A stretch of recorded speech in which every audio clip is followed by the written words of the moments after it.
एक दीप जलाओ बच्चों, पढ़ाई लिखाई की जरूरत नहीं है, खुद पास हो जाओगे, अपने आप इलाज हो जाएगा, दवाई और डॉक्टर की जरूरत नहीं है। मगर बचपन से पढ़ा है, चरखा चलाओ अंग्रेज भाग जाएगा।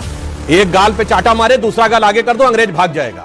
उस महात्मा गांधी का मजाक उड़ाते हैं आज बैठ के, जिनकी कोई औकात नहीं, हैसियत नहीं। कि इतने दिए जलाए, वो तेल गरीबों में क्यों नहीं बांट देता? अभी देखिए, मैं पूछूं, ये बकरे काटे जाते हैं तो उसकी बजाय गरीबों को नहीं तकसीम कर दिया जाता है?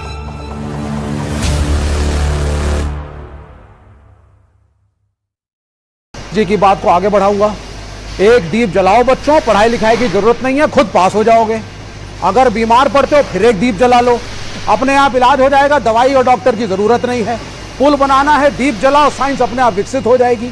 तो ये 21 लाख दीपक जो जलाए जा रहे हैं, अरे अपने ही राम के नाम पे गरीबों को दे देते तेल तो शायद देश का ज्यादा भला होता। ये गिमिक्स करने से कोई राम नहीं होने वाला है। 1990 में बीजेपी कहती है हम राम मंदिर बनाएंगे, कोर्ट के अंदर, कोर्ट में केस लड़ा गया, कोर्ट ने निर्णय दिया, कोर्ट का निर्णय सबने माना, मुसलमानों ने भी माना, सबने कहा, कोर्ट ने कह दिया चलो फॉलो करो। आप कहां से बीच में आ गए? और आपका काम एज अ पॉलिटिकल पार्टी या गवर्नमेंट ऑफ इंडिया क्या मंदिर बनाना है? इंफ्रास्ट्रक्चर कौन बनाएगा? रोड कौन बनाएगा? अस्पताल कौन बनाएगा? स्कूल कौन बनाएगा? It is not the work of the government to make temples and mosques. हमने तो कभी नहीं कहा कि दीपक जलाओ और अपने आप साइंस डेवलप हो जाएगी। मगर बचपन से पढ़ा है, चरखा चलाओ अंग्रेज भाग जाएगा। एक गाल पे चाटा मारे, दूसरा गाल आगे कर दो, अंग्रेज भाग जाएगा। भाग गया था क्या? ऐसे ही भागा था, ऐसे ही भागा था। मान्यवर, वास्तविकता ये थी कि अगर महात्मा गांधी ने उस चरखे को प्रतीक बनाया था जहां पूरे राष्ट्र की भावनाएं संवेदना के साथ आके जुड़ी और उससे वो एक शक्ति मिली, नैतिक शक्ति, कि अंग्रेजों को भगाने में सफल हो, उसी प्रकार ये दीपक एक प्रतीक है जहां से सभी के मन में एक ज्योति उत्पन्न होती है कि वो खड़े हो राष्ट्र के लिए। मगर कुछ लोग ऐसे होते हैं, जो अभी महंत जी कह रहे थे ना, कुछ लोगों को दीपक की रोशनी नहीं अच्छी लगती, उनको अंधेरा ही अच्छा लगता है। जिनके लिए रामचरितमानस में कहा गया, शब्द सा न लिया जाए, सहज पाप प्रिय तामस देहा। जिनके मन में पाप होता है उनकी सहज प्रवृत्ति तामसी वैसे ही होती है। यथा उलूक ही तम पर नेहा, उलूक मतलब उल्लू की जैसे आसक्ति अंधेरे की तरफ होती है, कभी दीपक की तरफ नहीं होती है, वैसे कुछ लोग हैं सिर्फ अंधेरा देखते हैं। अब मैं जवाब देता हूं। इन्होंने बड़ा वाजिब सवाल किया कि राम मंदिर बनने से क्या हुआ था। जनाब, राम मंदिर ऐसे नहीं बना है। जब राम मंदिर बना है उससे पहले 4 करोड़ गरीब लोगों को प्रधानमंत्री आवास योजना के तहत आवास मिला है। उसमें 3 करोड़ महिलाएं हैं।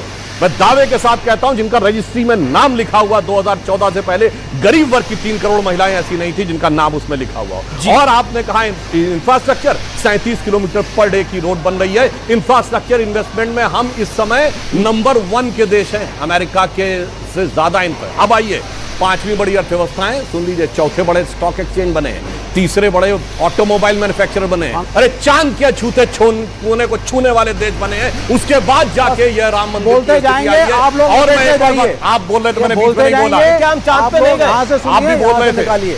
जाके बच्चों से कहता हूं, चेक करिए, चाइना इकोनॉमिक रिसेशन में अभी फिच ने रेटिंग जो है उसकी घटा के 5.2 से 4.5 की है, भारत की 5.5 से 6.2 की है। ये अंतर हो रहा है कि कैसे हम जी और आप एक लाइन एक लाइन आज की दिवाली क्यों अलग है? ये दिवाली आखिरी दिवाली, क्योंकि 2014 क्योंकि आखिरी दिवाली क्यों है? क्योंकि भगवान राम के श्री राम लला विराजमान के भव्य मंदिर में स्थापित होने से पहले की अंतिम दीपावली। क्यों अंतिम दीपावली? मैं क्यों कह रहा हूं ये दीपावली इसलिए महत्वपूर्ण है। आपने कहा पहली दिवाली नहीं थी, हाँ, किसी जमाने में ताला लगा था। जब हम लोग बचपन में नारा लगाते थे, लोकतंत्र की देखो शान, बंदी बने हुए भगवान। फिर उसके बाद ताला खुला तो हम लोग कहते थे, तेरे भी जो मंदिरों पर प्रतिबंध लगा हो तो हिंदू कहलाना हमें छोड़ देना चाहिए। यह स्थिति थी। उसके बाद टाट के छप्पर में रहे भगवान राम, और वो भी अगर फट जाता था तो कोर्ट जाना पड़ता था। और उसके बाद श्री राम लला विराजमान इस केस में खुद पैरोकार थे। शायद आप लोगों को नहीं पता होगा, one of the respondent for Shri Ram Lalla Virajman. मैं दुनिया में चुनौती से कहता हूं, हमारे ही भगवान एकमात्र हैं जिन्होंने कोर्ट में खड़े होकर अपना मुकदमा खुद लड़ा है, और पूरी मर्यादा के साथ, सारी कानूनी वैधताओं के साथ अब जाके मंदिर वो बना है। इसलिए मैं कहूंगा, एक वो भी दिवाली थी जब उजड़ा हुआ गुलशन था, रोता हुआ माली था, आज महका हुआ गुलशन है, बजती हुई ताली है। एक वो भी दिवाली थी, एक ये भी दिवाली है। तेल देने के खिलाफ क्यों हैं? 21 लाख दिए जला